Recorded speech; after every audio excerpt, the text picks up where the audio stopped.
একটি ঝড়ো হওয়ার সম্ভাবনা রয়েছে, যার নাম রয়েছে রেমাল। আপনারা সবাই সতর্ক থাকবেন। কোনো রকম অসুবিধার মধ্যে পড়লে নিকটবর্তী পুলিশ স্টেশন, আপনাদের সামনে সাইক্লোন সেন্টারে এনডিআরএফ উপস্থিত, এদেরকে জানাবেন। আর প্রয়োজনীয় খাদ্য, পানি এবং ওষুধ সরবরাহ করে রাখবেন। কাঁচা বাড়িতে থাকবেন না। যদি কোনো অসুবিধা হয় আপনারা সাইক্লোন সেন্টারে চলে যাবেন। ধন্যবাদ।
গভীর নিম্নচাপ হওয়ায় একটি ঝড়ের সম্ভাবনা রয়েছে, যার নাম রেমাল।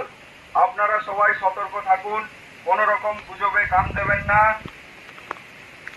কোনো রকম অসুবিধার মধ্যে পড়লে আপনারা নিকটবর্তী পুলিশ বা এনডিআরএফ এর সঙ্গে যোগাযোগ করবেন। মোবাইল ফোন চার্জ রাখবেন। প্রয়োজনীয় জল, খাদ্য সামগ্রী, প্রয়োজনীয় ডকুমেন্ট আপনারা নিজেদের কাছে রাখবেন। মৎস্যজীবীদের অনুরোধ করা হচ্ছে, আপনারা কেউ নদীতে যাবেন না, সতর্ক থাকবেন।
এখানে যদি কোনো শেল্টার থাকে বা সাইক্লোন সেন্টার, সেখানে আপনারা চলে যাবেন। বিশেষ করে বয়স্ক এবং বাচ্চাদের সেখানে অবশ্যই নিয়ে যাবেন। আর আপনারা আপনাদের সঙ্গে রাখবেন। একটি বিশেষ ঘোষণা, আজ এবং কাল এই 2 দিন একটি ঝড় সমুদ্র উপকূলবর্তী এলাকায় চলে এসেছে, যার নাম রেমাল।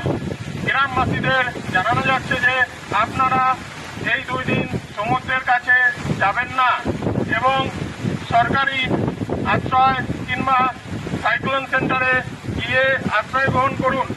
মৎস্যজীবী ভাইদের জানানো যাচ্ছে যে আপনারা এই 2 দিন সমুদ্রে মাছ ধরুন। এখানে যদি কোনো শেল্টার থাকে বা সাইক্লোন সেন্টার, সেখানে আপনারা চলে যাবেন। বিশেষ করে বয়স্ক এবং বাচ্চাদের সেখানে অবশ্যই নিয়ে যাবেন। আর আপনারা আপনাদের সঙ্গে রাখবেন।